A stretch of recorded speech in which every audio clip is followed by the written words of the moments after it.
교회에서는 낮 집회 없어요. 안 모여서요. 우리 교회도 없습니다. 그래서 낮에 얼마나 모일까 그리고 걱정했는데 제가 생각했던 것보다 3배 많이 모였어요. 참 많이 모였어요. 그러고 보면은 대한교회 성도님들은 실업자가 많은 건지 실업자가 많은 게 아니고 열심히 많은 것 같아요. 너무 감사해요. 너무 감사해요. 이렇게 낮에 이렇게 많이 모일 줄 제가 몰랐어요. 고마워요.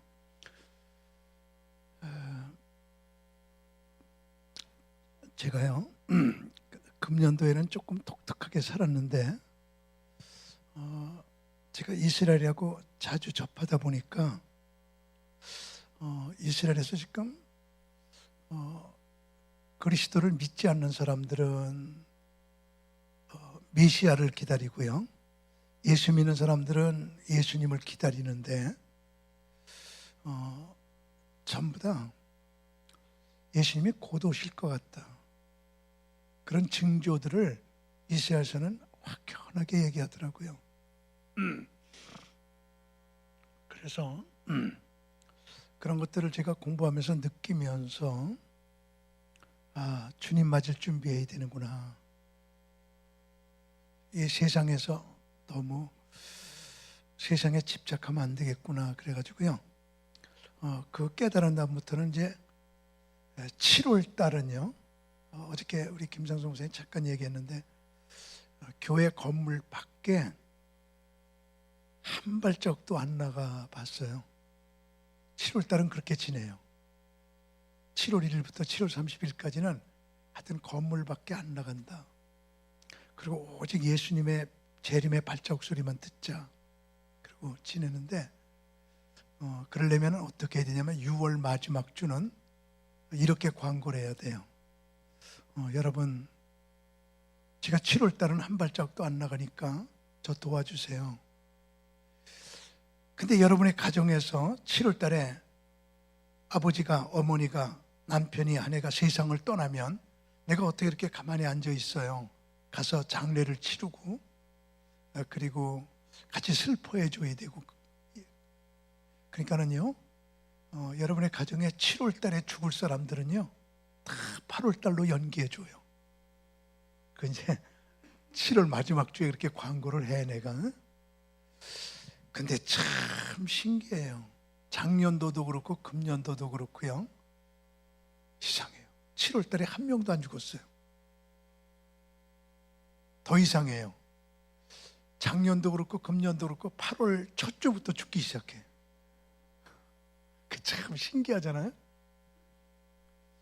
그래서 그때는요, 다니엘서, 요한계시록, 아가서 이런 그리스도의 재림에 대한 성경 말씀만 계속 십자가 밑에, 여기 십자가 밑에 6시간을 이렇게 앉아 있어요. 고마워요. 저 잘 들리게 하느라고 모니터 지금 바꿔주는 거죠. 고마워요. 고마워요. 그래서요, 잘 들려요. 아주 잘 들려요. 감사해요. 고마워요. 고마워요. 점심 2그릇 먹어요. 고마워요. 고마워요.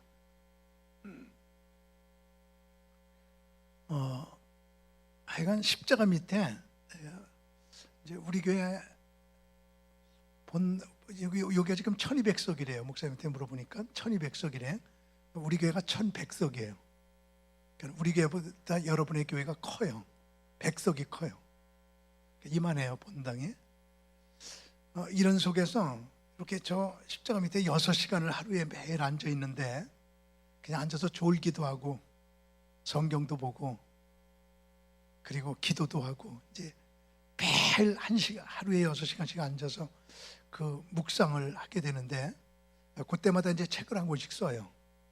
이제 그렇게 묵상하고 메모해 갖고 와서 책을 쓰고 그래갖고 보니까 그렇게 책을 쓰게 되면 이제 참 하루에 6시간 기도하면서 그러면서 책을 쓰면 그 책이 보통 한 10억 정도 팔려요. 그래서 107권이에요 지금요. 근데 저희 아버지하고 저는요 이북에서 피난 나왔어요. 나는 핏덩어리 때 나왔어요. 이북에서 피난 나온 사람 가운데 저보다 어린 사람은 없어요. 핏덩어리보다 어린 사람이 어디 있어요? 내가 가장 어린 나이로 이렇게 나온 거죠. 그래도 고향이 그립다고 태어만 낳고 아무것도 모르는데 이제 이북을 제가 돌면서 이제 가끔 고향도 가보려고 그러죠. 이제 해주인데 해주 거긴 못 갔어요. 공산당이 거기까지는 안 데려다 주더라고요. 평양 근처만 대고 다니죠. 근데 저희 아버지하고 저하고 빈손으로 나왔는데 하나님이 크게 축복하니까 우리 무소유로 살자 그래갖고요. 재산 하나도 없습니다. 제가 무소유예요. 그 많은 돈들 버는 거 아마 제가 돈 버는 거 보면 굉장히 벌었을 거예요. 그거 갖고 미개국의 교회 세워주자 그래가지고 우리 교회가 금년도 이제 꼭 30주년인데 여러분의 교회는 35주년. 뭐든지 여러분의 교회가 뭐든지 커요. 본당도 100석 그 역사도 5년 많고 김상현 목사님이 나보다 키도 조금 크고 다 여러분의 교회가 다 커 우리 교회보다. 근데 31주년을 맞이해가지고 30주년 책을 썼어요. 우리 교회. 그래갖고 우리 교회에서 내가 이렇게 세워준 교회, 건축한 교회, 건축해준 교회 명단을 쭉 한번 처음으로 30년 만에 뽑아보니까 놀랄까요? 건축 끝낸 교회만 301교회 301교회 건축을 해줬어요. 아무것도 없어요. 무소유예요. 그렇게 지내면서 예수님의 발자국 소리를 듣고 그러는데 근데 그래서 오늘 휴거에 대해서 말씀을 드리려고 하는데 오늘 이 휴거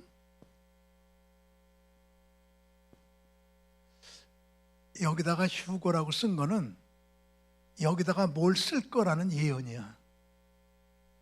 그래서 이제 이쪽에다 썼어. 저쪽에다 뭐 좀 이따 쓸게요. 오늘 성경 공부의 목표는 뭐냐면 우리 대한교회 성도님들은 예수님께서 오실 때 한 명도 빠짐없이 다 휴거됐으면 좋겠어요. 우리는 다른 건 다 놓쳐도 천국 놓치면 안 돼요. 다른 데는 다 가더라도 지옥 가면 안 돼요. 그래서 휴거. 그런데 교회마다 보게 되면 예수님이 무엇같이 온다고 그러죠? 도둑같이 온다고 그러죠? 근데 예수님이 도둑같이 온다고 그러는데 우리가 성경대로 해야 되는데 성경에는 예수님이 도둑같이 온다는 말을 안 해. 나는 이제 앞으로 대한교회에서도 예수님 도둑같이 온다는 말 안 했으면 좋겠어요. 한번 봐요. 어떻게 되나? 데살로니가 전서 한번 보세요.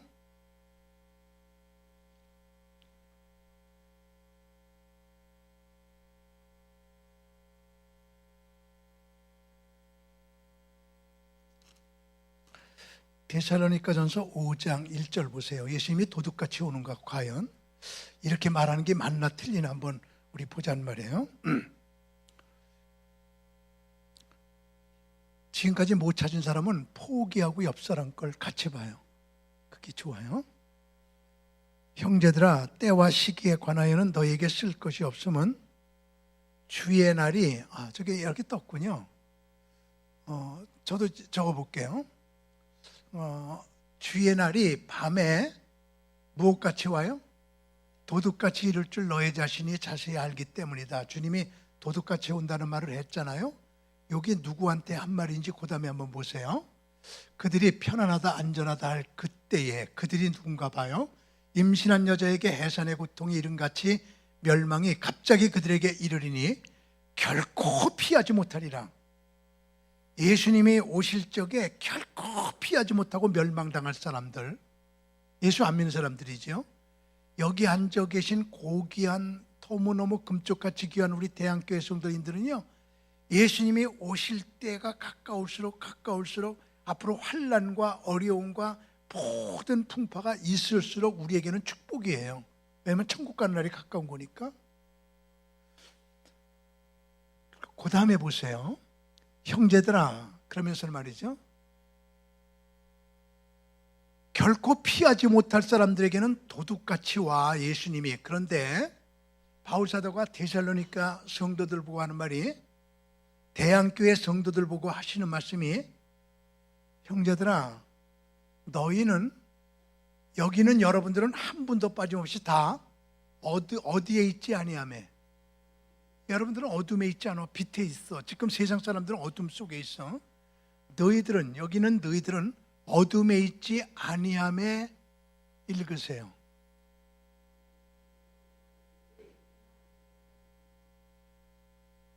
너희들은 어둠에 있지 아니하며 그날에 도둑같이 너에게 이르지 아니하며. 예수 안 믿는 사람들에게는 예수님이 도둑같이 오시지만, 대한교회 이렇게 귀한 성도들, 어둠에 있지 아니하는 여러분에게는 도둑같이 임해요? 도둑같이 임하지 않아요? 입 좀 이렇게 벌려줘봐. 입 좀 벌려. 입 벌려도 세금 안 내거든. 입을 다 벌려봐봐. 이제 저하고 호흡 좀 맞춰봐요. 너희에게는 도둑같이 임하지 아니하리니. 확실하지, 그죠? 그래서 성경은 예수 안 믿는 사람에게는 도둑같이 임하고, 예수 믿는 우리에게는 도둑같이 임하지 않는다. 여러분, 도둑같이 임한다는 말 하지 말어. 도둑같이 임하지 않는다고 그러는데 왜 도둑같이 임한다고 그래?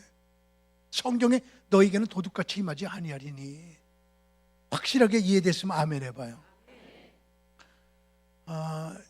지금 이 교회는, 여러분의 교회는 이 주택 속에서 참 이러지만, 우리 교회는요, 서울에서 제일 큰 공원이 뚝섬 유원지 공원이에요.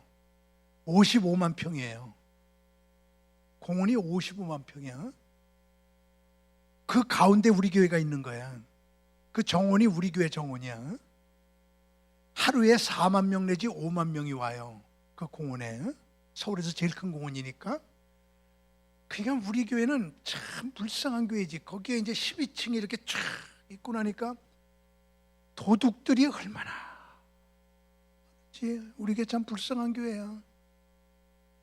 그냥 이제 꼭대기부터 밑에까지 이렇게 다 이렇게 점검하려면 1시간 걸리잖아요. 이 방에서 누구 와서 자고, 저 방에서 거지들 와서 자고, 이 방에서 노숙자 자고, 그냥 그냥 정신을 못 차리는 거지. 이거 잊어버리고 저거 잊어버리고. 그래서 우리 교회는요, 경비가 있는 거예요. 야간에도요. 밤 8시에 출근해서 아침 6시에 출근하는 그런 경비들이 이렇게 동원되고 있어요. 그래서 한 명도 못 들어오게, 밤에는, 교인들 외에는. 그래서 우리 교회는 그냥, 근데도 그냥 조금만 틈만 있으면 와서 그냥 도둑질해가고, 얼마나 도둑이 몰래 와서 그냥 언제 왔는지 모르게 그렇게 와서 자고 도둑질해가고 이러는데, 저희 교회 내에 이제 콘도가 17개가 있어요, 건물 내에. 그래서 200명 가량이 자요. 내가 세미나 늘 하니까 200명 숙식하면서 세미나 한단 말이에요. 그래서 이제 우리도 가끔 이제 교회에서 잔단 말이에요, 우리 사람도. 근데 서울에서 1시간 거리 정도의 철야기도는 내가 초청받으면 갈 때가 많아요. 그럼 이제 2시쯤에 끝나고 나서 제가 전화해요.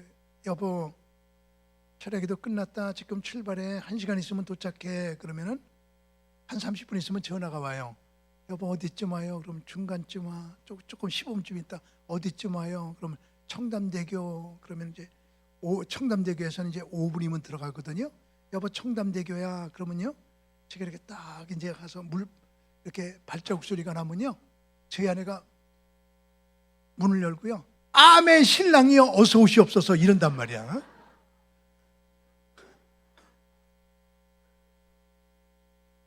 그러니까 우리에게 도둑은 언제 오는지 몰라. 도둑같이 와, 도둑이. 근데 신랑은 다 알려주고 응? 여기 여자분들, 여러분의 신랑 어디 갔다 올 적에 다 알려주고 오지?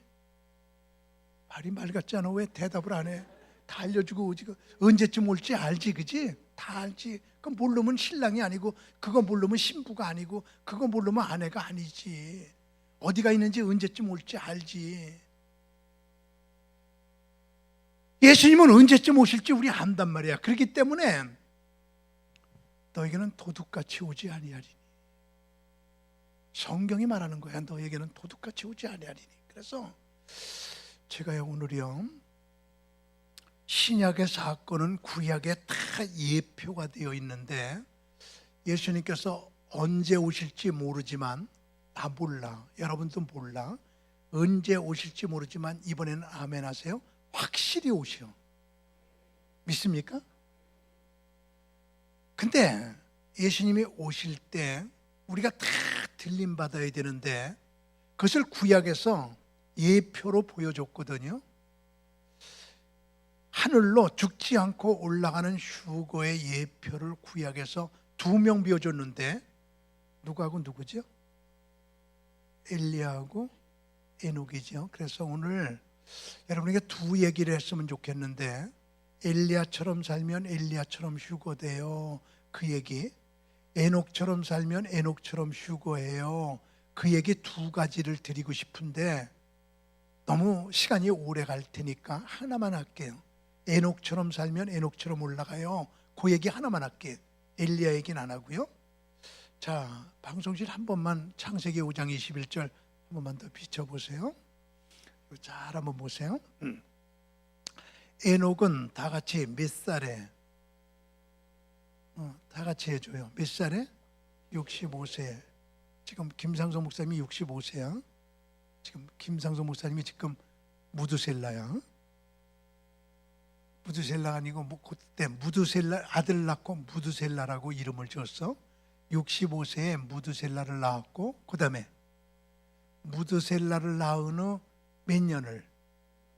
300년을 하나님과 뭐 했어요?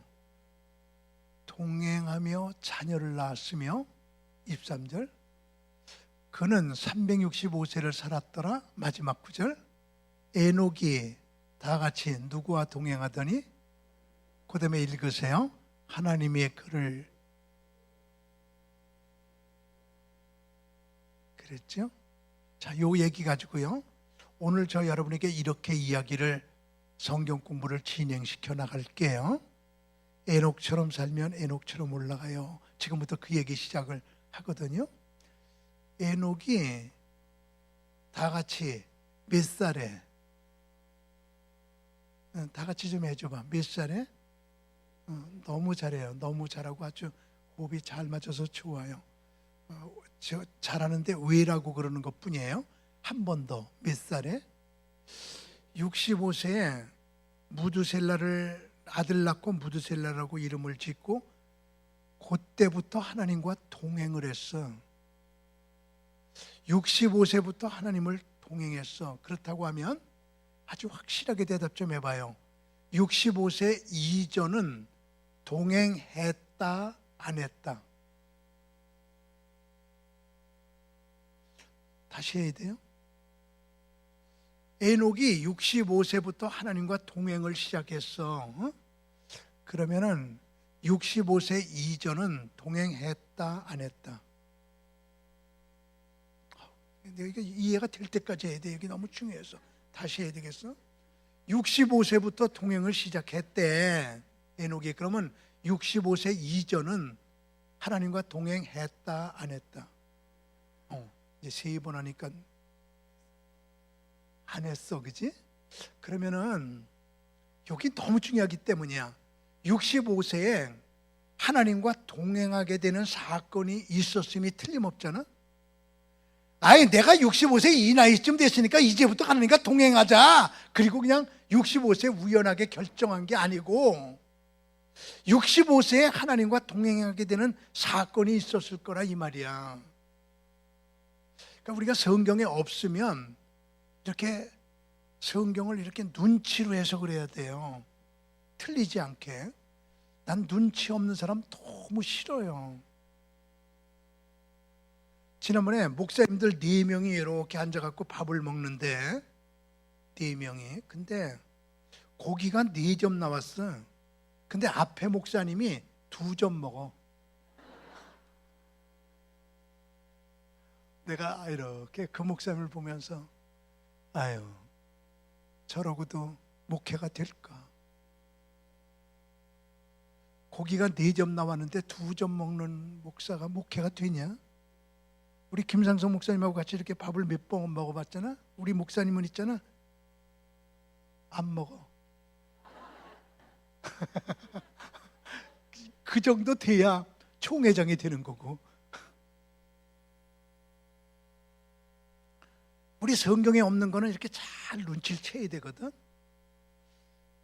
그래서 65세에 그러면은 에녹이 무슨 사건이 생겼기 때문에 그때부터 하나님과 동행을 시작했냐 이거야. 근데 아무리 창세기를 읽어봐도 65세에 무슨 사건이 생겼는지 몰라. 근데요, 세상에, 방송실 유다서 14절 좀 펴봐요. 유다서 14절. 여러분 기다려봐봐. 내 얘기 들으면서. 유다서에 보니까 65세에 무슨 사건이 생겼는지 기록이 돼 있네. 내가 어느 교회 가서 유다서 14절 펴요 그랬더니 한 사람이 크게 물어봐요. 몇 장 14절이에요? 보세요. 폈습니다. 장이 없어요. 아담의 다같이 멧대손. 대답 착착 해줘봐요. 저거 지금 여러분의 지금 호흡이 잘 맞고 있어요. 잘 되고 있어요. 전부 입 좀 다 벌려봐봐. 아주 와서 보니까 이 교회가 너무 목사님 닮아갖고 너무 얌전해. 그래도 이렇게 주둥아리는 좀 놀려봐봐. 내가 신뢰되는 말에서 미안해. 용서를 구했어요. 괜히 그냥 한번 해본 말이에요. 전혀 아니에요. 입 좀 벌려보세요. 아담의 7대 손 에녹이 이 사람들에 대하여도 예언하여 이르되. 에녹이 예언가야. 예언했으면 예언자지 뭐. 성경이 그렇다면 그런 거야. 에녹이 예언했다는 말 구약엔 안 나오는데 신약엔 나오네. 예언했으면 예언가지 뭐. 예언하여 이르되 보라, 주께서 그 수만의 거룩한 자와 함께 임하셨나니. 나는요 지금 여러분들 얼굴을 보면서 조금 마음에 언짢은 것이 하나가 있는데요. 우리 성경 읽을 때 웃기는 얘기 나오면 좀 하하하 되고 좀 웃고, 슬픈 얘기 나오면 좀 울고, 아픈 얘기 나오면 어휴 좀 그러고, 놀랄 얘기 들으면 좀 놀래고 이래야 되는데, 지금 무지무지하게 놀랄 얘기를 저기도 있게 내가 읽으면서 여러분의 표정을 봤는데 무지하게 놀랄 얘기를 읽었는데도 한 명도 안 놀래. 그래서 내가 마음이 언짢아 지금. 여러분이 말이에요, 집에 앉아 있는데 노크 소리가 똑똑 나요. 똑똑똑똑 노크 소리가 나갖고 말이야, 누구세요? 그러고 나가봤더니 여러분의 집 앞에 있잖아, 박근혜 대통령이 5만 명의 군사를 데리고 앞에 와 있네. 놀래 안 놀래? 근데 이게 말이야, 방송실 그대로 둬봐요. 이게 대통령이 온 게 아니고 하나님께서 보라, 주께서, 하나님께서 그 수만의 거룩한 자와 함께. 수만의 거룩한 자는 천사란 말이야. 하나님이 수만 명 아니잖아. 하나님은 한 분이시지. 수만 명 거룩한 자라고 하는 말은 천사는 수만 명이야. 그냥 에녹이 앉아있는데 똑똑 노크 소리가 나서 딱 나가보니까 있잖아, 하나님께서 수만 명 천사, 5만 명이라고 치자고요. 없지만 성경에 5만 명 천사를 데리고 여러분의 집 앞에 하나님이 딱 서 계셔. 아직도 안 놀래? 놀래겠죠? 하나님께서 하늘에서 5만 명 천사 데리고 와갖고 에녹에게 딱 한마디 하시고 하나님이 없어지시는 거야. 딱 한마디. 뭐라고 그러냐면 15절에 어떻게 한마디 하시기 위해서 하늘에서 여기까지 오셔서 5만 명 데리고 오셔갖고 이야기를 하세요? 자, 뭐라고 그러나 보세요. 이는 무사람을 심판하사 모든 경건하지 않은 자가 경건하지 않게 한 모든 경건하지 않은 일과 또 경건하지 않은 죄들이 주를 거스려 완악한 말로. 무슨 말인지 하나도 모르겠지? 성경은 원본은 1.1획도 틀림없이 정확한데, 이거 번역은, 우리 개역성경, 지금 우리가 보고 있는 개역성경은 2200군데가 틀렸단 말이야. 번역은 사람이 하는 거니까 2200군데가 틀려 있는 성경 우리가 갖고 있는 건데, 번역이 틀렸어. 원어는 아주 정확한 거야. 성경은 하나님의 영감은 정확한 거거든. 아유, 뭘 이렇게 어렵게 번역해. 내가 이스라엘에서 책 갖다가 번역해갖고 출판한 것만 38권이거든. 그 번역하는 방법을 익혔어. 내가 목사 중에서 38권 번역해 출판한 목사가 별로 없어요. 근데 내가 했거든. 근데 난 이제 번역할 줄 알아. 간단해. 요렇게 번역하면 이 내용 하나도 안 빠지고 여러분들 그냥 한 번만 머리 들어도 딱 외울 것 같아. 난 여기는 여러분들이 이렇게 머리가 좋다고 생각지는 않거든. 그래도 한 번만 들으면 다 외울 거라고 생각해. 나는 봐봐, 이제 하나님께서 이러시는 거야. 저 내용이야. 에노가 내가 앞으로 얼마 있다가 말이야, 경건치 않은 자의 경건치 않은 말과 경건치 않은 자의 경건치 않은 행동, 두 가지 심판을 꺼내는 거예요. 왜 있죠? 그저 금방 가. 이게 얘기거든. 뭘 심판할지 다 한 번 들었어? 한번 해봐요. 머리가 어떤가? 시작. 경건치 않은 자의 경건치 않은 말, 경건치 않은 자의 경건치 않은 행동, 두 가지 심판하겠다는 거야. 금방 했잖아요. 하나님은 이 다음에 심판하시는 게 두 가지예요. 말과 행동이에요. 경건치 않은 자의 경건치 않은 말과 경건치 않은 자의 경건치 않은 행동을 앞으로 심판할 거야. 그리고 하나님께서 수만 명의 천사를 데리고 딱 하나님께서 올라가 버리신 거란 말이야. 그러니까 에녹이 아이고 심판이 있대. 심판이 있대. 노아의 홍수예요. 그러니까 예언가가 되는 거예요. 여러분, 심판이 있대요. 경건치 않은 말 하면 안 돼요. 경건치 않은 행동하면 안 돼요. 경건치 않은 자의 경건치 않은 행동과 말을 심판한대요. 이러면서 팍 예언을 했다. 그러면서 그때부터 하나님과 동행하는 사건이 생겼다고 그랬거든. 그러니까 동행을 시작해요. 저는 이렇게 기도합니다. 하나님, 대한교회 성도님들 이번에 짧은 2박 3일의 집회를 통해서 하나님과 동행하게 되는 사건이 생기게 하옵소서. 그 기도하고 싶은 거예요. 그러면서 그때 마침 아들을 낳는데 아들의 이름을 뭐라고 지었죠? 다 같이요. 저기 입안 벌린 분들이 많은데 이 정도는 제가 한눈에 파악하거든요. 1000명 정도는 제가 한눈에 싹 한 명을 골라내. 딱 한 명 이상한 사람들을 입을 다 벌려줘 갖고 저거 하나가 돼봐. 그때 마침 고를 때 아들 낳는데 아들의 이름을 뭐라고 그랬다고요? 무드셀라라고 이름을 줬는데, 무드셀라의 뜻이 뭐냐면 창을 던지는 자. 왜세요? 무드셀라의 뜻이 뭐예요? 한 번 더. 웨시란 말이죠. 창을 던지는 자, 이런 뜻이에요. 창을 던지는 자란 뜻이 뭐냐면 이런 거예요. 여러분 있잖아요. 그 옛날에는 성을 쌓아놓고 살았어요.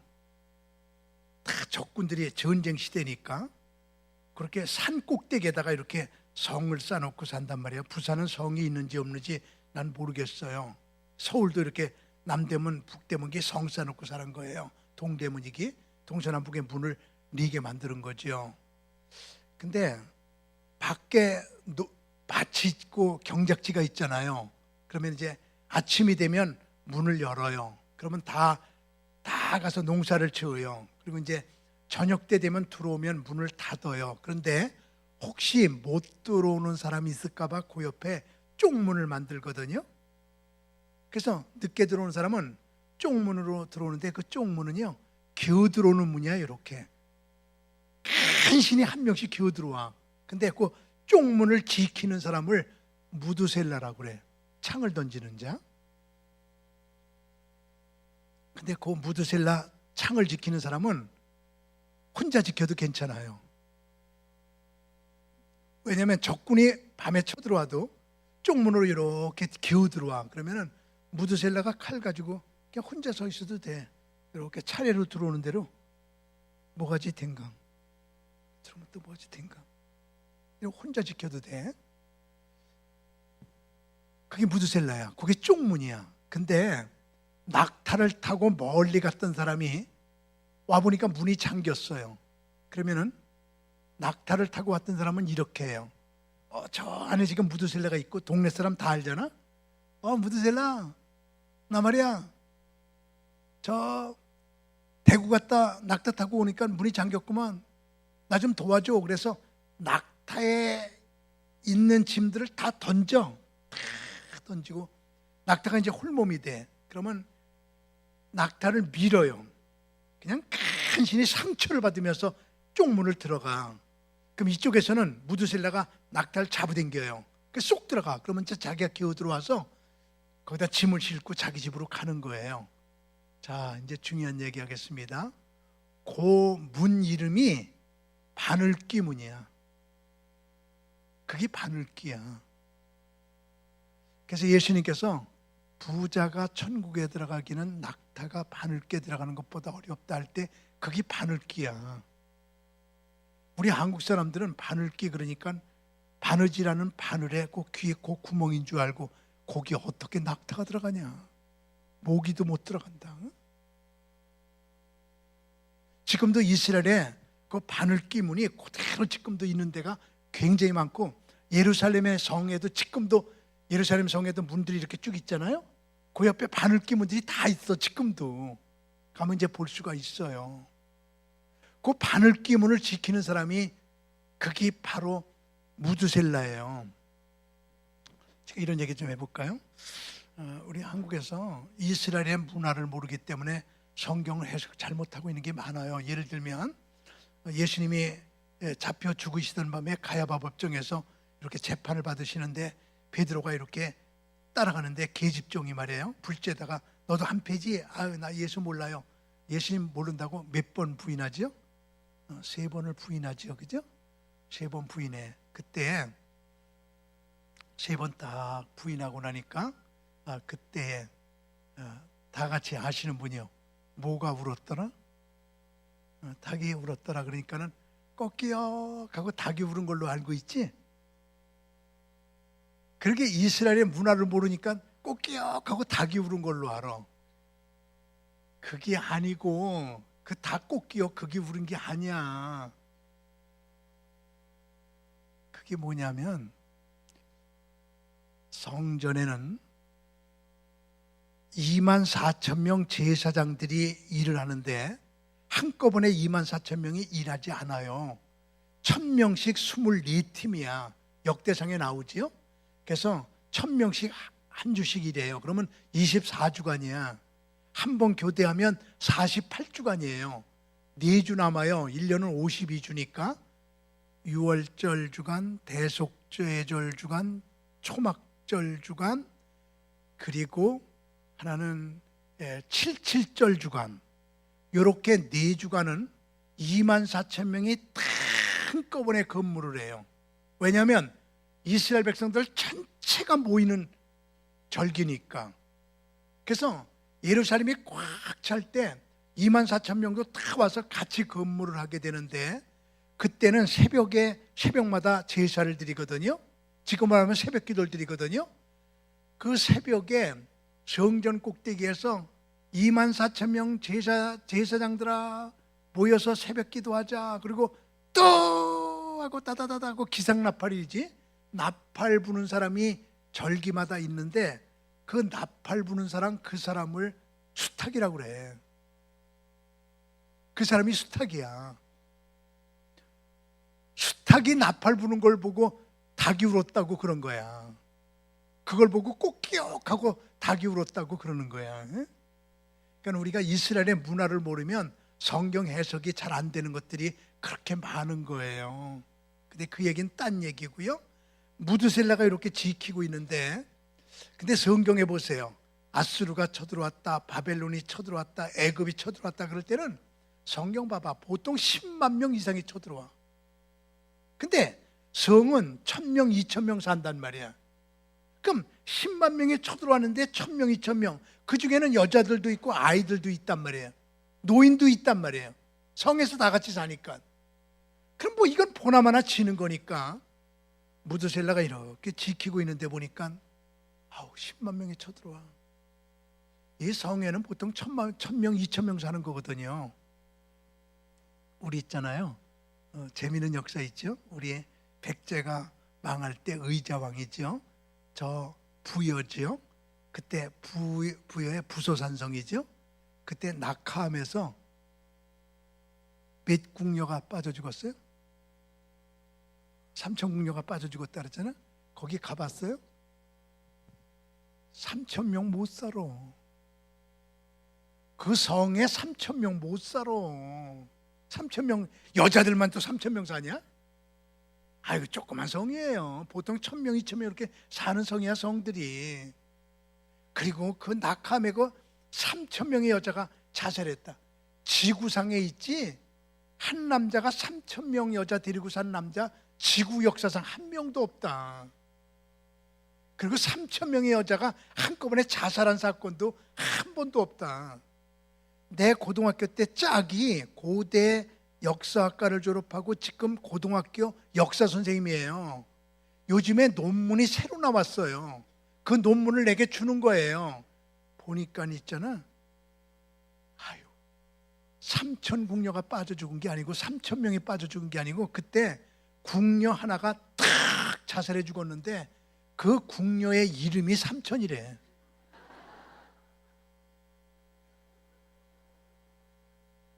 그 3,000궁녀가 죽은 거야.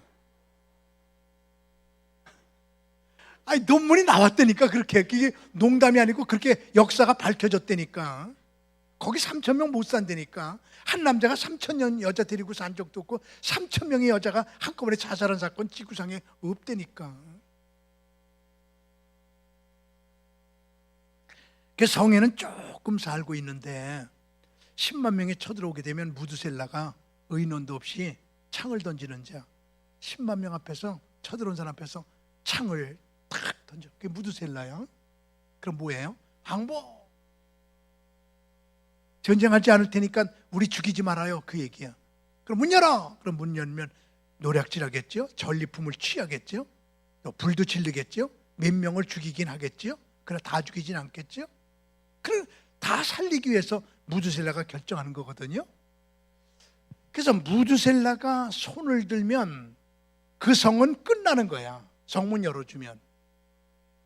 에녹이 65세에 하나님께서 수만 명의 천사를 데리고 오셔가지고 무드셀라야, 경건치 않은 자의 경건치 않은 말과 경건치 않은 자의 경건치 않은 행동을 내가 심판할 거다. 그리고 하나님께서 탁 올라가니까 그때부터 에녹이 삶이 달라지게 되었는데, 우리가 에녹처럼 살아야 에녹처럼 올라갑니다. 그 얘기하려고 그러는데, 에녹의 삶은 그 이후에 세 가지의 삶을 우리가 볼 수가 있거든요. 첫째, 에녹의 삶은 이제 그때부터 징조에 관심을 가지고요, 하나님과 동행하면서 하나님과 예언했다고 그랬죠. 하나님이 심판하신다고 그러는데 심판의 징조가 어떤가? 예수님께서는 징조를 주시면서 우리들에게 오시기 때문에 너희들에게는 도둑같이 오지 아니하리니, 예수 안 믿는 사람에게는 도둑같이 오지만 너희들에게는 도둑같이 오지 아니하리니 하면서 예수님께서 마지막 때에 내가 올 때쯤 되면은 큰 지진이 있을 거야. 그리고 전염병이 돌 거야.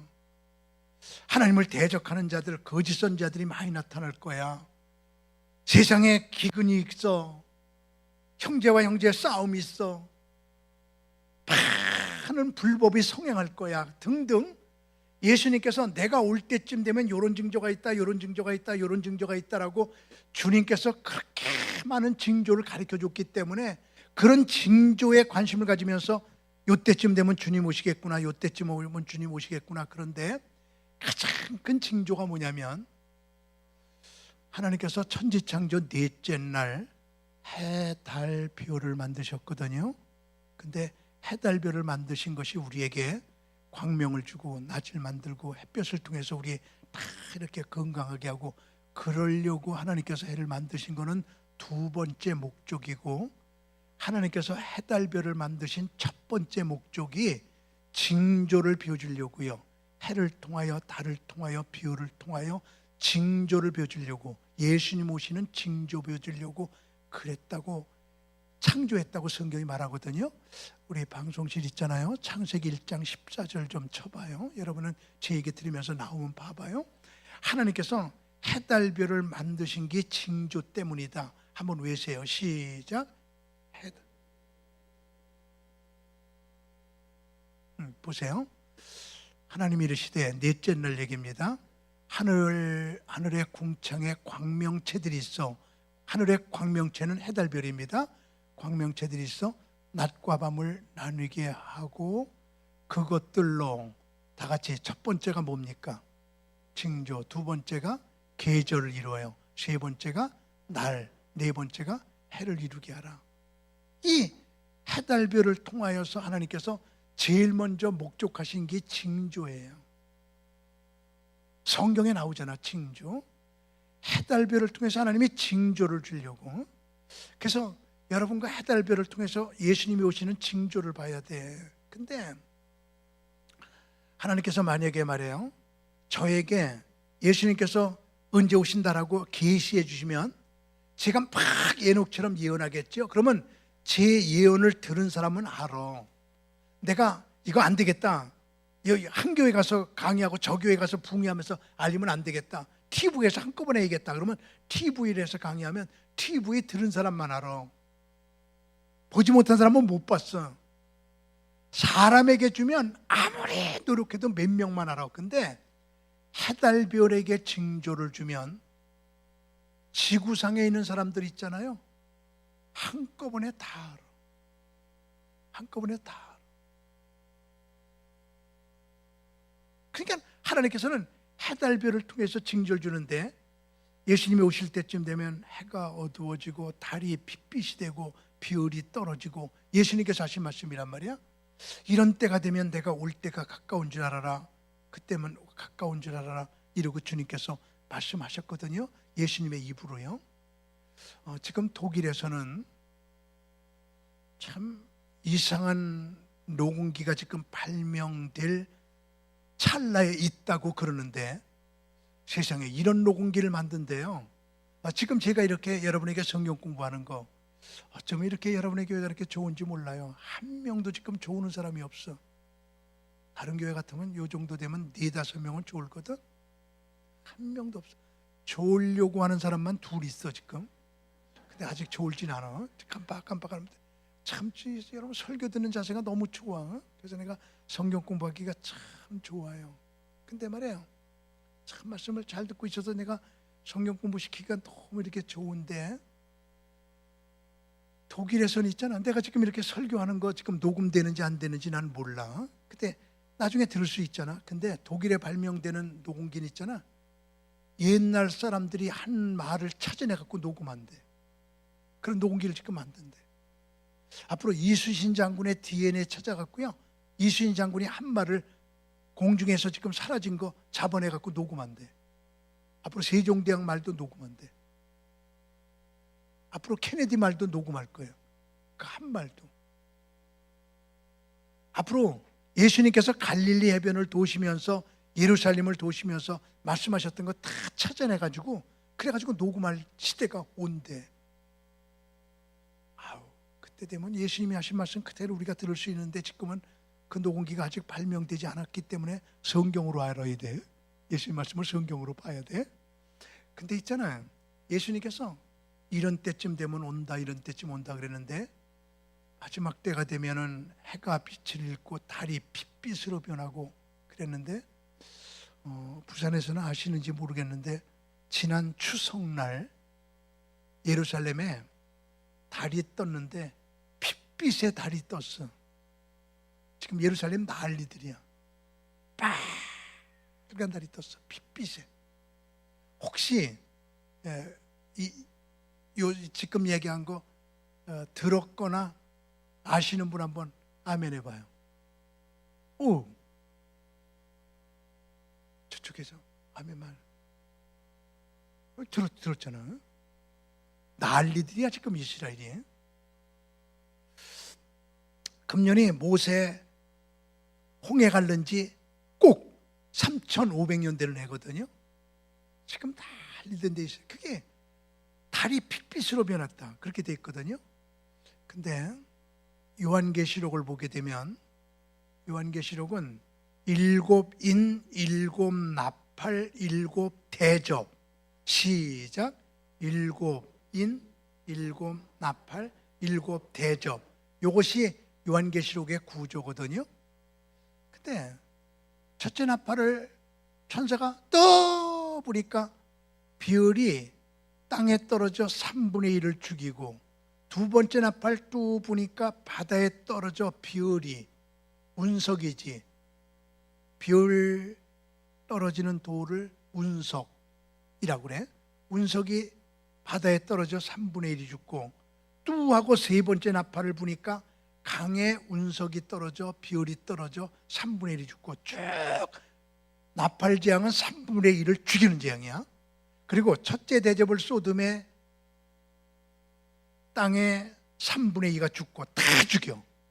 그 다음에 두 번째 대접을 쏟음에 바다에 3분의 1을 죽이고, 그게 다 죽이고, 그리고 마지막 나팔에 끝! 그러면 우리 예수 그리스도를 영접한 우리들에게 앞으로 진노가 심하고 환난이 심하면 심할수록 다 세상에 예수 안 믿는 사람들은 없어지고 우리는 살아서 승리하여 주님을 영접하게 되니까 앞으로 세상이 어려워지면 어려워질수록 우리 그리스도인들에게는 소망이야. 우리 예수님에 가까웠고 우리는 올라가니까. 그래서 나팔 재앙은 별 떨어지는 재앙이다. 시작. 나팔 재앙은 별 떨어지는 재앙이란 말이야. 그런데 여러분, 저기 작년인가 재작년에 우리나라에 별 떨어졌죠. 어디 떨어졌어요? 진주에 떨어졌죠. 그때 별 그 운석 주스로 막 가갖고 몇 개 주셨습니까? 대다 가르쳐주고 물어본다 그랬죠? 몇 개 주셨어요? 2개 주셨어. 들었죠? 근데 이따위만한 거 말이야. 품에 안기는 거 이따위만한 거, 그 주스문 있잖아. 놀래 봐봐. 270억이래. 270억. 근데 그때 마침 나사에서 미 항공우주국에서 근무하고 있는 분이 우리 교회를 왔어요. 그때 그분이 설교하는데 나사에서 보니까, 제가 한 달 전에 나사 갔다 왔어요. 미국의 휴스턴에. 나사 가서 그런 걸 이렇게 다 봤어요, 내가. 근데 그때 진주에 2개 주셨는데 100개도 더 떨어졌대. 그냥 100개도 더 여기저기 쫙 떨어진 거 2개 주신 거야. 아직도 있잖아요. 못 주신 게 100개가 넘어. 우리 밥 먹고 주스러 가자. 그래서 주신 사람들 팔아갖고 우리 빚 갚고 그래. 그런데 있잖아요. 세상 사람들은 별 떨어졌다 그러면 돈 벌러 가자, 별 주스러 가자 그러지만 우리들은 징조가 나타났구나. 별 떨어진다. 뭐가 좀 이상하잖아. 예수님께서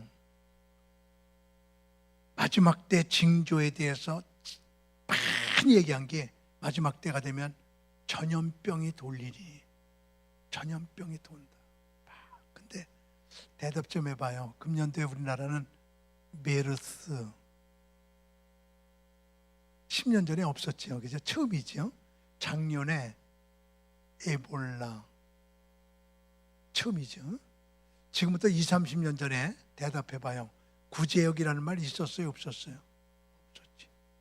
조류독감 없었지. 미세먼지 말 없었지. 그죠? 이상한 전염병들이 계속해서 지금 돌고 있잖아요. 이렇게 우리는요, 우선 징조를 볼 줄 알아야 돼요. 징조. 해달별을 통해서 징조를 보고요.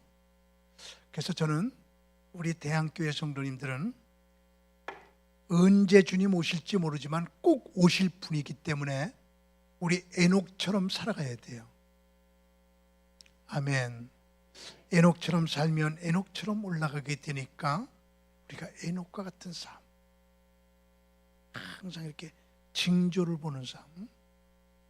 그래서 왼손에는 성경을 들고 오른손에는 신문을 들고 눈으로는 TV를 보면서 뉴스를 성경과 비교하고 신문을 성경과 비교해 가면서 징조를 보는 삶. 에녹은요 65세에 하나님께서 5만 명의 천사와 함께, 5만은 아닙니다, 수만의 천사와 함께 하나님께서 오셔서 경건치 않은 자의 경건치 않은 말과 경건치 않은 자의 경건치 않은 행동을 조금 있으면 심판할 거다. 그리고 촥 하나님이 올라가시니까 여러분 심판이 있대요. 심판을 대비해야 돼요. 심판을 대비해야 돼요. 이러면서 말해요. 그날을 바라보며 사는 삶. 저는 금년도에는요 한번 제가 수도사적인 삶을 살아보자 그래갖고 3월달하고 4월달은 한번 앉아서 잡았어요. 여러분들은 앉아서 잘 필요 없어요. 또 앉아서 자는 게 구원시켜 주는 거 아니야. 그렇게 안 해도 괜찮아. 예수께서 우리를 구원시켜 주는 거지. 근데 좀 긴장해 보자 그런 의미에서 3월달하고 4월달은 이렇게 앉아서 잤습니다. 그런데 여러분에게 솔직히 고백하는데 실패한 날이 더 많아요. 앉아서 자다가 일어나 보니까 자빠져 있고, 앉아서 잤는데 일어나 보니까 엎어져 있고, 실패한 날이 더 많아. 그래도 노력은 해봤어. 한번 2달 동안이요 이렇게 부흥해 와서 여러분의 교회에서는 지금 최고로 좋은 호텔을 얻어줬지만 호텔에서도 침대에서 안 자고 앉아갖고 이렇게 자다가는 엎어져 있고 그런 모습을 제가 봤거든. 어쨌든 3월달하고 4월달은 예수님의 재림 좀 기다리면서 한번 긴장해보자. 그래서 앉아서 자고요. 그 다음에 5월달하고 6월달은 한 끼 먹어봤어요. 왜 한 끼를 먹었냐면 2달이면 120끼를 먹게 돼. 하루에 3끼니까. 그지? 60일이 이제 60일이잖아. 180끼를 먹게 돼. 2달이면 이렇게 180끼 먹게 되는데 한 끼만 먹으면 60끼 먹어. 그럼 120끼 안 먹어. 120끼 안 먹으면 40일 금식한 거하고 똑같이 안 먹은 거야. 그래서 나는 40일 금식기도 못 하겠어. 그래서 하루에 한 끼 먹으면서 60일만 좀 살아보자. 그래갖고 5월달하고 6월달은 한 끼만 먹었는데 대신에 꼭 한 끼 먹는 건 지켰는데 그냥 고기 뭐 실컷 먹었어요. 그래서 하루에 한 끼 탁 먹어보고, 그래서 7월달은 한 발짝도 안 나가고 탁 이렇게 살아보고 이러면서 주님의 재림을 좀 기다려보자, 경건하게 살아보자. 그리고 주님과 더불어 투쟁을 좀 했거든요. 그러면서 징조를 보자, 징조를 보자. 그러면서 이 영성을 개발시키기 위해서 애를 써봤어요. 아직도 멀었죠 뭐. 에녹은 하나님을 만난 다음부터 징조를 보면서 그 다음서부터는 하나님과 동행하더니 저 아까 얘기했죠. 이번에 짧은 풍요를 통해서 우리 대한교회 성도들이 주님과 더불어 동행하기 시작하는 계기가 이루어졌으면 좋겠다. 아멘. 제가 이 설교를 여기서만 한 게 아니고요. 저 영월에 가서 목사님들이 한 60명 되는데 60교회 초교파로다가 담아놓고요. 모임이 있더라고요. 그래서 연합 집회를 했거든요. 이렇게 이제 집회를 인도했습니다. 그리고 저도 내일 10시, 밤 10시쯤에 올라갈 거거든요. 그때도 제가 밤 10시쯤 돼갖고 고속버스를 탔어요. 거기는 KTX가 없어서요. 그래서 고속버스를 타고 불을 끄더라고요, 운전기사가. 그래서 막 달리는데 책을 볼 수가 없어요. 그래서 버스에 자야 되겠다 그러고 이렇게 기댔는데 전화벨이 울려요. 그래서 이렇게 전화를 받았더니 그 교회의 여자 집사님 한 분이 전화가 왔어요. 목사님, 저 이번 집회 은혜 많이 받았어요. 제가 조그만 아파트에 살아요. 너무 불편해요.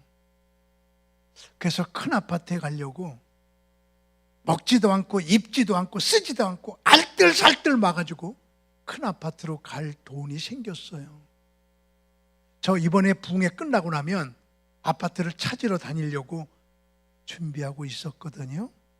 근데 목사님 설교를 듣고 보니까 예수님 오실 날이 가까운 것 같은데 저요 그냥 불편하게 살래요. 그냥 작은 아파트에서 살래요. 큰 아파트 살라고 많았던 돈이요 다 하나님께 드릴래요.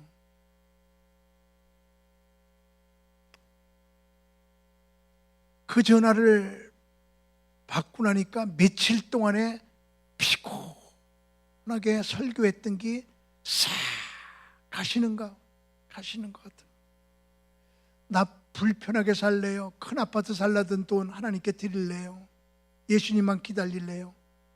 이랬던 그 여자의 목소리가 지금도 내게 찡하게 남아있어요. 에녹은 징조를 보면서 살면서 하나님과 동행하더니 하나님과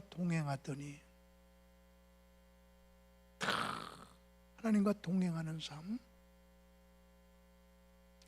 우리 에녹 같은 하나님과의 동행의 삶이 우리 대한교회 성도님들에게 이번 집회에 있어지기를 원하시면 아멘 하세요. 세상 사람들하고 살지 말고요. 이 교회도 아마 그럴 거예요. 우리 지역의 모든 행사는 우리 교회에서 하는 것 같거든요. 다 우리 교회에서 해요. 모든 행사, 모든 환경이 그러니까 그런가 봐요. 그래서 동장님이 수시로 우리 교회로 오게 돼요. 동장님이 오셔갖고 저하고 농담도 많이 하고 그러는데 지난번에 와서는 또 이런 재미있는 얘기도 해요. 농담도. 여러분 동해 가게 되면 제일 먼저 창고에 가게 되면 물어보는 말이 뭐예요? 본인입니까? 소리 뛸 때 제일 먼저 물어보는 게 본인입니까? 그 얘기잖아. 동장님이 이래요. 목사님 우리 동에서 이런 일이 있었어요. 어떤 분이 창고에 와갖고 사망 신고하러 왔습니다. 그러니까 직원이 자기도 모르게 본인입니까? 그러니까 또 이 사람은 또요 자기도 모르게 사망 신고 본인이 와야 돼요.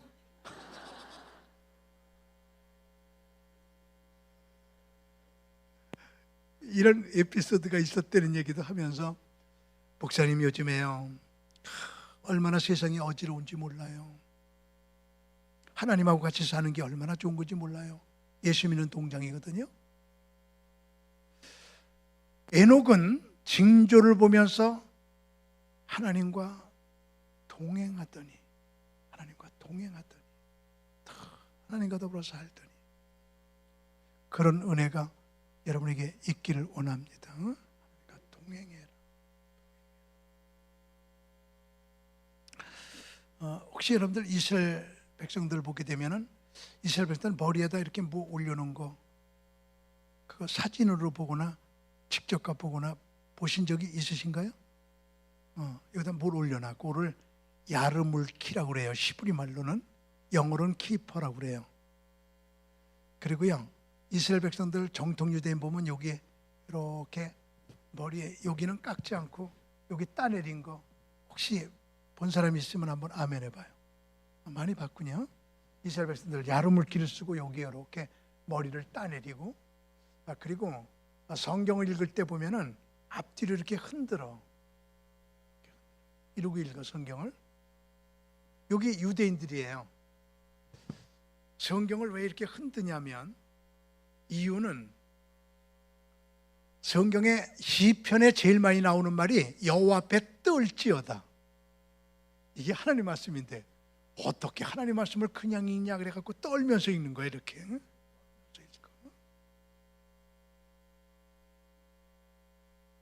그리고 여기 머리는 왜 안 깎으냐면 유대인들 여기 머리 안 깎아요. 여기는 길게 내려 그냥.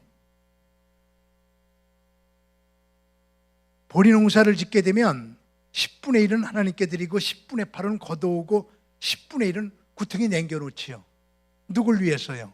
고아와 과부와 나그네와 가난한 자들 다 같이 먹고 살아라. 그리고 구덩이 포도 농사를 짓더라도 10분의 1은 하나님께 아주 정확하게 11조해야 됩니다. 그리고 10분의 8은 걷어오고 10분의 1은 꼭 포도 농사 져도 남겨놔. 다 따먹어라. 나는 이스라엘에서 놀란 게요. 내가 슈퍼마켓을 경영한다 그러면은 아침에 배추를 한 추럭을 사오잖아. 팔으려고. 오늘 팔기 한 추럭이야. 그러면 10분의 1을 슈퍼마켓 앞에다 내놔. 그리고 10분의 9만 대해서 팔아갖고 11조 하나님께 드리는 거예요. 근데 이스라엘 백성들은 다 알아. 다 슈퍼마켓에 가면 배추가 10분의 1이 공짜가 있다는 거 다 아는데, 사러 오는 사람들이 그거 공짜 배추 가져가는 사람 하나도 없어. 그건 가난한 사람들 거다. 그런 나그네가 가져가야 된다 그래갖고 안 가져. 우리나라 같으면 먼저 본 사람이 임자야. 어?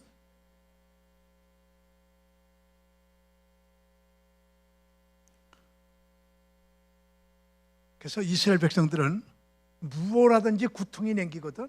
그래서 머리 깎을 때도 구퉁이 냉기는 거야. 이게 여기는 안 깎아.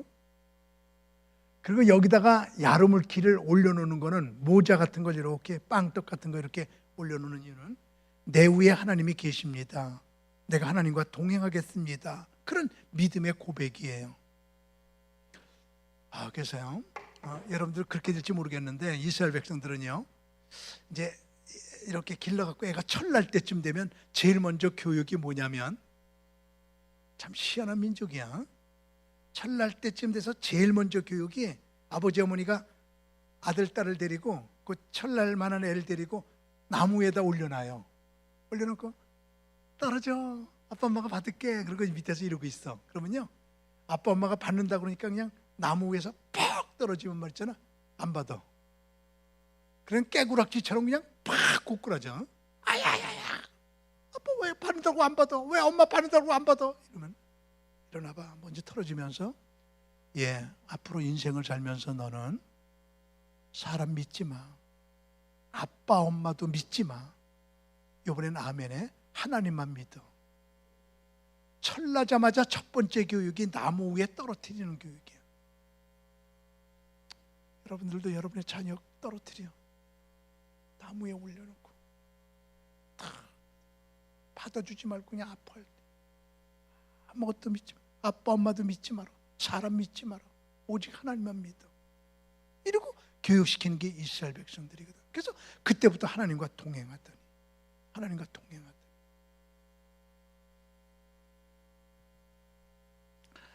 그러면서 예언하더니, 에녹에 예언했다고 그랬죠. 예언이 뭡니까? 전도하는 거지요. 한 영혼에도 더 건지려고 전도하는 거지요. 예언하더니, 전도하더니. 제가 이렇게 기도할 때마다 주님께서 요즘에 제게 주시는 건, 강문호야 지금이 골든타임이다 이러시는 거예요. 골든타임이 뭐냐면요, 세월호가 3시간 반 동안 이렇게 떠 있었잖아요. 그때 잘했으면 단원고등학교 그 300여 명이죠. 300여 명의 학생들 죄다 살릴 수가 있었을 것 같아요. 그거 3시간 반 동안 떠 있는데 왜 못 살려? 다 살리지 못해도 많이 살릴 수 있을 것 같은데, 그게 골든타임이야. 사람이, 여러분 안 그럴 거예요. 사람이 이렇게 뇌졸중으로 팍 쓰러지잖아. 그러면은 3시간 안에 병원에 탁 데려가면 다 고쳐. 근데 뇌졸중으로 쓰러졌는데 3시간 넘었다 그러면은 이제 피가 응고되고 그래서 못 고친대요. 그러니까 뇌졸중으로 쓰러진 사람은 3시간이 그게 골든타임이야. 그때 살릴 수가 있어. 다 이렇게 뭐든지 골든타임이 있거든요. 근데 주님께서 제게 말씀하시는 게 지금 골든타임이다. 골든타임이다. 그래가지고요, 우리가 이제 골든타임에 살고 있는데 주님께서 도둑같이 임하지 않아요. 너희에게는 도둑같이 임하지 아니하리니 징조를 준다는 말이거든요. 주님께서 지금 오시는 사인이 계속 오고 있거든요. 주님 오실 날이 가까운 거, 이때를 바라보면서 지금이 골든타임, 이때 말에 여러분과 제가 막 영혼권해야 되는데, 아까 세월호 얘기를 했는데, 세월호요, 지금 다른 학교는요, 학교 앞에 다 문방구야. 어느 학교든지 다 앞에는 문방구가 있어. 근데 그 이번에 세월호 사건 난 단원고등학교 앞에는 정문 바로 나오자마자 명성 감리교회예요. 감리교회가 있어요. 명성교회. 김홍진 목사님. 그 애들이 얼마나 많이 죽었어요. 응? 근데 그 나보고 형님 그리고 잘 따라다니는 후배 목사님이 거기서 목회하고 있는데, 형님 지금 조상 분위기인데요, 지금 난리가 났는데요, 이때 수습할 수가 없어요. 교회를요. 우리 교회 애들이 너무 많이 죽었어요. 목사님 지금 그냥 다 눈물바다인데요, 형님 부흥회 좀 해야겠어요. 이왕 죽은 자식들 어떡하냐, 천국에 가서 만나자. 천국을 알려주시고 천국의 소망을 좀, 우리 이럴 때일수록 한번 위로하면서 위로 부흥회 좀 해요. 나 그런 데 가서 부흥회 못해. 형님밖에 없어요. 와세요. 그래가지고요, 그건 다 칼리 부리면서 24시간 동안 그냥 세월호만 방송할 때, 그때에 단원고등학교 앞에 명성감리교회에서 내가 2박 3일 부흥회를 했어요. 가보니까 있잖아요, 벨루무 얘기를 다 들었지. 3명은 있잖아, 수학여행비를 받아가지고, 야 우리 수학여행 가지 말자, 설악산 놀러 가자 그래고 3명이서 설악산에 놀러 갔어.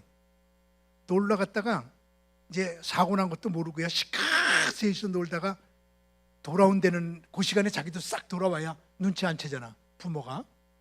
그래서 그 시간에 딱 와서 보니까 3명 다 아버지 어머니가 팽목항에 가서 앉아갖고 아들아 그리고 울고 있는 거야 이게.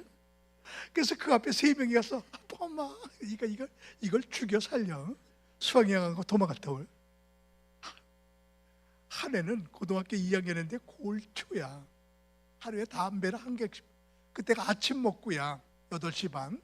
아침 먹고 담배 생각이 나서 옥상에 올라가서 담배 피다 살았어. 그 교회 집사님, 할머니 집사님 계신데 아버지 어머니가 다 세상을 떠났어요, 병으로. 그래서 손녀 고등학교 2학년 여자애를 할머니가 기르는데 신문지 가지고 봉투 만들어갖고 팔아갖고 먹고 살아요. 할머니 돈 줘, 수학여행비. 없다. 할머니 나 가고 싶어. 돈 없어. 우리 먹고 사는 것도 힘들어. 할머니 나 돈 줘. 없다니까. 에이 집 나가버린다. 그리고 집 나갔어. 그래서 살았어. 하여튼 이런 얘기 저런 얘기를 많이 들었는데 지금이 골든타임이거든요. 이스라엘에서는 난리예요, 난리. 제가 이스라엘의 성전연구소에서 46명 목사님 데리고 들어가서 공부를 했는데요, 근데 주님이 곧 오신다. 이스라엘 분위기입니다. 주님 곧 오신다. 오늘 밤 아리랑은 세계 최초의 찬송가다, 이런 제목으로 여러분에게 말씀드리려고 하는데, 신비한 성경 중심의 강의가 될 거거든요. 지금도 제가 성경만 에녹을 풀고 있잖아요. 오직 성경 말이에요. 그래서 우리가 이 대한교회, 하나님께서 왜 이렇게 큰 교회를 짓게 하시고 왜 대한교회를 이렇게 자꾸만 지금 부흥 안 될 때 부흥의 기미로 지금 올라가게 이렇게 만들어 주시냐면, 이 교회 사명이 크기 때문에 이 교회를 통하여 이 지역과 온 세계 복음을 증거해야 될 사명이 여러분에게 있는 걸 우리 알아야 돼요. 에녹이 65세에 하나님의 방문을 받고 천사 수만 명이, 어떻게 천사 수만 명이 하나님께서 에녹의 집에 방문하시냔 말이에요. 그래서는 딱 한마디 하시는 거 보고서 참 희한하지요. 무드셀라가 창을 던지는 자인데, 창 던지면 끝나는 건데, 성경을 보면 무드셀라가 죽는 날, 그날이 노아의 홍수날이에요. 그래가지고 세상이 다 멸망됐어요. 창을 던져버리고 마른 거예요. 그리고 죽게 된 거거든요. 그래서 우리들은요, 우리 딴 거 없습니다. 다른 거 없어요. 우리는요, 다시 한번 강조하지만 다른 데는 다 가더라도요, 한번 우렁차게 한번 아멘 해줘야 돼요. 지옥 가면 안 돼요. 아멘. 다른 건 다 놓치더라도 우리 천국 놓치면 안 되죠. 우리는 에녹이 65세에 이런 결정적인 사건을 당하고 나서 여러분과 제게도 그런 결정적인 사건이 있어야 되거든요. 하나님과 동행하더니 응? 65세에 하나님의 방문을 받더니 그리고 그가 휴거된 거예요. 하나님께서 그를 이 땅에 두지 아니하고 하늘로 올라가게 하셨다. 됐거든요. 그러므로 오늘 저는 여러분과 함께 휴거라고 하는 제목으로 에녹처럼 살면 에녹처럼 올라가요, 이런 말씀을 드렸는데, 그것과 쌍벽을 이루는 말씀이 엘리야처럼 살면 엘리야처럼 올라가요, 요것만 두 개만 완성하면 신약의 예수님의 휴거와 그대로 일치되는 사건이 되거든요. 그러나 똑같은 얘기예요, 결국은요. 그래서 저는 우리 대한교회 성도님들이